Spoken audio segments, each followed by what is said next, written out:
रात 2 बजे मेरी बहू को क्या होता था कि वो चिल्लाने और चीखने लगती थी। मेरे बेटे की शादी मैंने मुश्किल से की। वो एक लड़की से प्यार करता था, लेकिन मैं नहीं चाहती थी कि उसकी शादी उससे हो। मैंने उसे बहुत समझाया और उसकी शादी गांव की एक सीधी सादी लड़की से करवा दी। लड़की का नाम सुधा है। मुझे पता था कि वो लड़की मेरे बेटे और इस घर के लिए बहुत अच्छी है, इसलिए मैंने उस लड़की की शादी मेरे बेटे से करवा दी। सुधा हमारे घर में आई। लड़की घरेलू थी, बड़ों का सम्मान और घर का काम करती थी। सभी 10 दिन ही हुए थे शादी के, लेकिन मुझे लगने लगा कि मैंने अपने बेटे की शादी इस लड़की से करवाकर अच्छा किया। मेरा बेटा राजीव भी खुश ही लग रहा था, लेकिन उस रात के बाद मेरी ये सोच बदल गई। एक रात करीब 2 बजे मेरे बेटे के कमरे से चीखने की आवाज़ें आने लगी। ये चीखें मेरी बहू की थी। मैंने थोड़ी देर तक सुना, फिर वो चीखना बंद हो गया। राजीव के पिता मेरे पति को ये सब सुनाई दिया था, लेकिन फिर हमने उन्हें रात में पूछना उचित नहीं समझा, इसलिए दरवाज़ा नहीं खटखटाया। सुबह मेरी बेटी भी बोल रही थी कि मम्मी, रात को कौन चीख रहा था। मैंने उसकी बात काट दी, कहा कि कोई नहीं, शायद कोई बाहर से चीख रहा था। मेरी बहू का स्वभाव उस दिन से बदल गया। वो चुप थी सारा दिन। मैंने सोचा शायद पति पत्नी के बीच कोई बात होगी, इसलिए मैंने कुछ पूछा नहीं। अगली रात फिर 2 बजे वही हुआ। मेरे बेटे के कमरे से फिर चीखने और रोने की आवाज़ आने लगी। इस रात वो आवाज़ करीब 10 मिनट तक चली।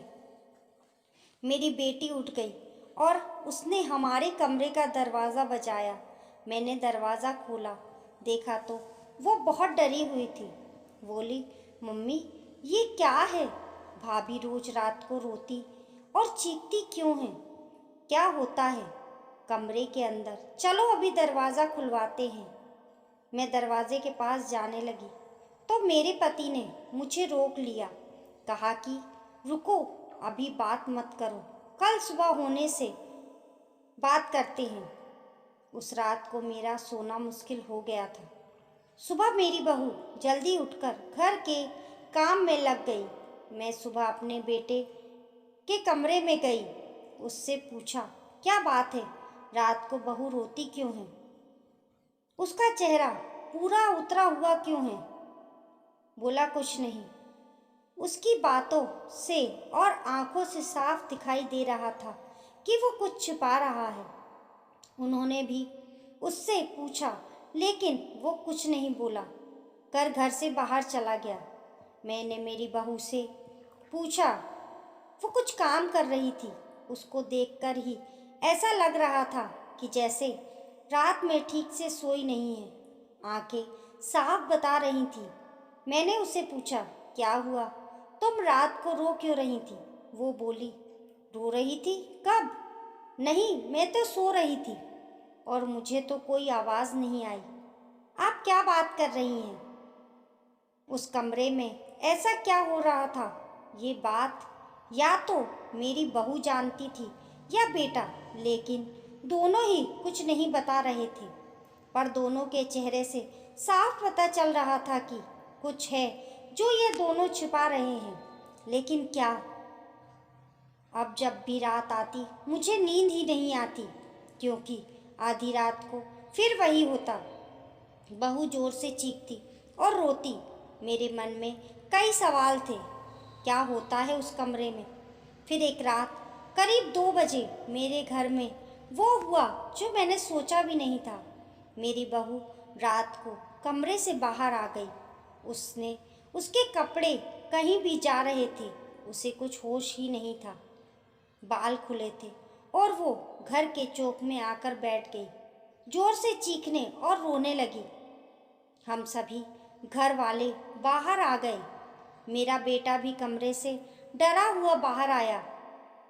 बहू की ऐसी हालत देखकर हम सब ही डर गए थे। मैंने मेरे बेटे से पूछा कि ये क्या है? वो बोला, बस माँ, देख लो ये रोज रात 2 बजे ऐसी ही किया करती है। मैं आप लोगों को क्या बताता। सुबह जब उसे पूछता हूँ तो उसे कुछ याद ही नहीं रहता है। बोलती है, मैंने तो कुछ नहीं किया। बहू जब थोड़ी देर बाद शांत हुई तो मेरा बेटा उसे कमरे में ले गया और सुला दिया। मैं सोच रही थी कि ये क्या है। मैंने मेरे बेटे को कहा कि तू उसे उसके घर छोड़ आना। सुबह मैं उसकी माँ से बात करूँगी। सुबह होते ही मेरा बेटा उसे कुछ बहाने करके उसके घर छोड़ आया। मैंने उसकी माँ से बात की। उसकी माँ ने कहा कि ये क्या बोल रहे हैं, मेरी बेटी बिल्कुल ऐसा नहीं करती है। मैंने जो सोचकर राजीव की शादी उससे की थी वैसा हो नहीं सका। बहू को छोड़े अब 20 दिन हो गए थे। इस दौरान उसके घर से फोन आता रहा लेकिन मैं टालती रही। मेरा बेटा भी कह रहा था कि वो मेरे वो दिन कैसे निकले हैं मैं ही जानता हूँ। मैं उसे वापस नहीं ला सकता। कहीं उसने मेरी जान ले ली तो क्या करोगी। मैंने उस पर फिर ज़्यादा दबाव नहीं डाला, पर मैं अपने आप को कोस रही थी कि मैंने अपने बेटे की शादी उस लड़की से क्यों करवा दी। अब मेरे घर में कोई नहीं चाहता था कि वो वापस आए। इन्हीं सब बातों में 3 महीने निकल गए। फिर एक दिन अचानक ही मेरी बहू अपने सामान के साथ वापस मेरे घर आ गई। वो आते ही मुझसे कहती है, माँ जी, मैं जानती हूँ कि आप मेरे बारे में क्या सोच रही हैं, लेकिन सच क्या है ये आपको पता नहीं। उसकी बातों से मुझे लगा कि कुछ है जो वो बताना चाहती है। मेरा बेटा घर आया और उसे देखकर गुस्सा हो गया। कहा, ये यहाँ वापस आ गई। मैं अब यहाँ इस घर में नहीं रह सकता, मैं जा रहा हूँ। मेरी बहू ने उसी समय कहा, क्यों, सच सामने आ जाएगा इसलिए डर रहे हैं। बताइए सबको सच क्या है। मैं उस तरह से क्यों किया करती थी। बेटा बोला कि क्या सच। सच ये है कि तुम पागल हो और रोज रात उस तरह से करती हो। बहू बोली कि माँ जी, आज अगर सबसे ज़्यादा दुखी और परेशान है तो वो और कोई नहीं, मैं हूँ। मैंने अपने पति की बात मानी, उन पर विश्वास किया। मैंने कहा, तुम क्या करना चाहती हो, क्या कहना चाहती हो। फिर मेरी बहू ने जो बताया उसे सुनकर मेरे पैरों तले ज़मीन खिसक गई। वो बोली कि आपके बेटे ने मुझे पहली रात से ये नाटक करने को कहा था, लेकिन मैंने नहीं माना। वो कहते हैं कि हम दोनों अलग बड़े शहर में जाकर रहेंगे। उनको यहाँ कहा, अगर ऐसे मेरे घर वाले मुझे नहीं छोड़ेंगे, लेकिन तुम इस तरह का नाटक करोगी तो वो डर जाएंगे और फिर हम अलग हो रहेंगे। पहले मैंने बोला कि यहाँ सबके साथ अच्छा है, लेकिन फिर जब वो मुझसे बात नहीं करते थे तो मुझे उनकी बात माननी पड़ी। और फिर मैंने जब सब नाटक किया तो इन्होंने मुझे घर छोड़ दिया। मुझे आप सभी की नज़रों में पागल और ना जाने क्या साबित कर दिया। उसके बाद मेरा फ़ोन भी नहीं उठा रहे। मैं उनका वहाँ मेरे घर इंतज़ार कर रही थी, लेकिन वो नहीं आए। मैं समझ गई कि उन्होंने मुझे बेवकूफ़ बनाया है, मुझसे झूठ बोला है। ये मुझे अपनी ज़िंदगी से भगाना चाहते थे। मैं इस बात को समझ गई। अब मैं खुद ही इनसे दूर चली जाऊंगी, लेकिन मैं चाहती थी कि सच आप सभी के सामने आ जाए। मुझे बहू की बातों पर पूरा विश्वास हो गया था। मेरा बेटा बोला, तुम्हें इसे रखना है तो रखो। मेरी शादी तुमने उससे नहीं होने दी जिससे मैं चाहता था, और इस गांव की लड़की से करवा दी। मैं चाहता था कि ये भी यहाँ से चली जाए। तुम परेशान हो, सोचो कि ये मैंने क्या किया।